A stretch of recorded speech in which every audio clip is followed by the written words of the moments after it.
Hola a todos. Hablemos de Cuba, porque su situación es una historia compleja, llena de misiles, de muchísima política y, sobre todo, de palabras. ¿Sí? De palabras. Hoy vamos a meternos de lleno a desentrañar cómo un solo término puede llegar a ser tan potente como un arma y cómo una crisis que pasó hace más de 60 años sigue increíblemente definiendo el día a día de toda una nación. Y bueno, para entender lo que pasa hoy, es clave, es fundamental viajar al pasado. Vamos a un momento en que la idea de un apocalipsis nuclear no era cosa de películas, ¿eh?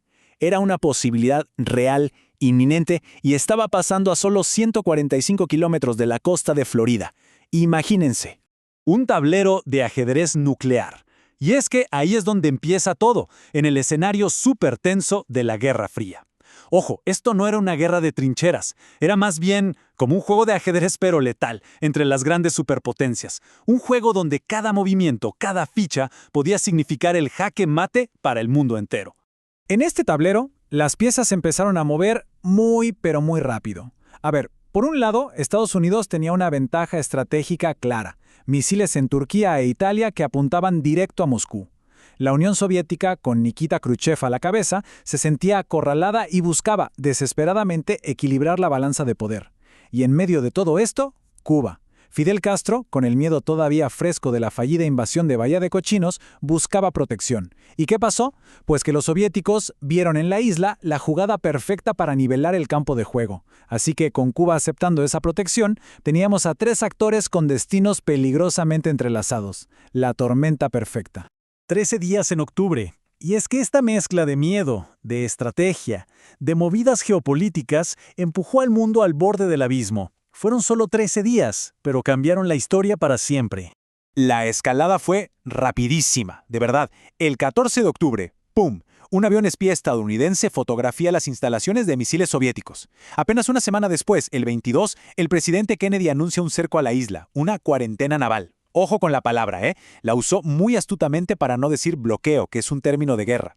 El 27 la cosa se puso todavía peor. Derriban un avión espía U-2 sobre Cuba. La tensión era máxima. Pero, y aquí está el detalle, mientras todo esto pasaba, por detrás, en secreto, Kennedy y Khrushchev estaban negociando una salida. Y Castro, totalmente fuera de la conversación. Al final llegan a un pacto. La URSS quita los misiles y EU promete no invadir. Cuba fue el tablero de juego, pero no movió las piezas finales. Ok. Entonces, la crisis militar se resolvió, ¿no? Se evitó la guerra nuclear. Pero aquí viene la gran pregunta. ¿Cómo es que un problema militar que duró 13 días se transformó en un debate económico, y de palabras, que ya lleva más de 60 años? Esa es la pregunta del millón. Embargo contra bloqueo. Y justo aquí es donde todo cambia. La batalla ya no es con barcos y misiles, ahora es con palabras. Vamos a meternos al corazón del asunto, a entender la diferencia, que es crucial, entre un término legal, que es embargo, y una narrativa política súper potente, que es la palabra bloqueo. Miren, aquí se ven claritas las dos caras de la moneda. Por un lado, tenemos el embargo. Este es el término legal técnico. Básicamente es una ley de Estados Unidos que dice: mis empresas no pueden comerciar con Cuba. Punto. Es una medida económica que tomaron ellos solos. Pero luego, por el otro lado, tenemos el bloqueo.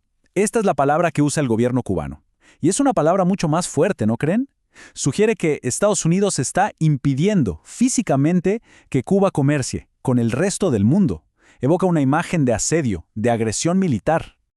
Y para que quede súper claro, un bloqueo militar de verdad es esto: un acto de guerra. Es cuando mandas buques de guerra, rodeas un país y no dejas que entre ni salga ningún barco de ninguna nación, justo como lo que hizo la Marina de Estados Unidos en esos 13 días de 1962. Eso es un bloqueo militar. Y, como vamos a ver, la situación de hoy no tiene nada que ver con esto. Porque, a ver, la realidad comercial de Cuba choca de frente con esa idea de un aislamiento total. A pesar de todo, Cuba le vende y le compra a más de 70 países. Estamos hablando de gigantes como China, de socios importantes como España, Canadá, Brasil. Y aquí viene lo más irónico: incluso comercia con Estados Unidos. Sí, le compra productos agrícolas como pollo, aunque con una condición muy estricta: tiene que pagar en efectivo por adelantado. Y el comercio no solo de productos, ¿eh? Una de las fuentes de ingresos más importantes para el régimen es la exportación de servicios, sobre todo médicos y asesores militares a otros países. Causas y consecuencias. Entonces, si ya quedó claro que no es un bloqueo militar, ¿qué es exactamente el embargo? ¿Por qué lo pusieron en primer lugar? Y más importante todavía, ¿cuáles han sido sus efectos reales en la isla después de tanto tiempo? Bueno, las razones que dio Estados Unidos en su momento fueron una reacción directa a lo que estaba pasando con la revolución. Primero, la expropiación de propiedades de empresas y ciudadanos estadounidenses, sin pagarles nada a cambio. Segundo, algo que ya vimos, la alianza estratégica de Cuba con la Unión Soviética.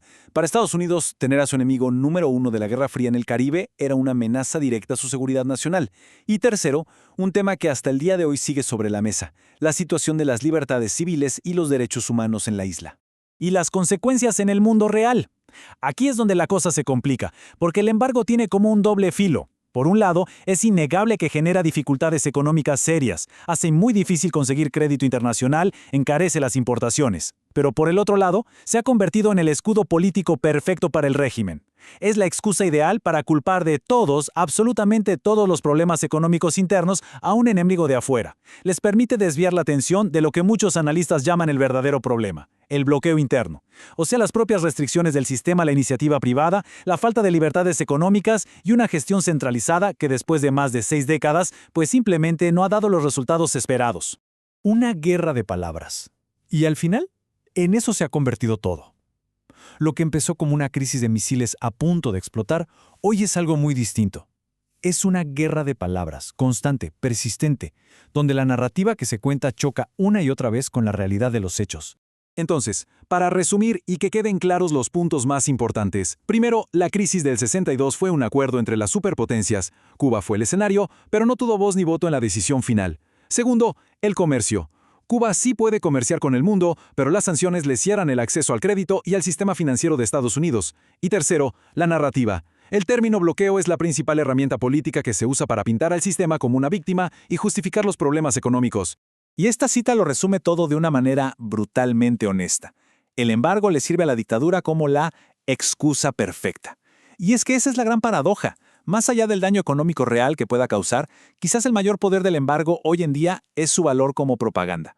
Permite que cualquier falla interna, cualquier problema de gestión, siempre se le pueda echar la culpa a un enemigo de afuera. Es muy conveniente. Y con esto llegamos a la pregunta final, la que queda flotando en el aire. Después de más de 60 años, ¿el embargo sigue siendo de verdad una herramienta de presión efectiva para provocar un cambio? ¿O se ha convertido, quizás sin que esa fuera la intención original, en el pilar que sostiene la narrativa del mismo sistema que se supone que quiere cambiar? Una pregunta súper compleja, la verdad, y que no tiene una respuesta fácil.